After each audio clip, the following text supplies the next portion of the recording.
দুনিয়াতে যত অদ্ভুত অদ্ভুত প্রশ্ন সব আপনি মুসা আলাহিস সাল্লামের মাথা থেকে পাবেন।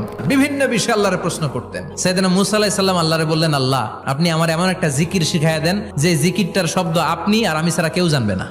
দিনে রাতে সব সময় এই জিকির আমি করব, আপনারে ডাকবো, কিন্তু শর্ত হলো এই জিকিরটা জানবে শুধু আপনি আর জানবো শুধু আমি।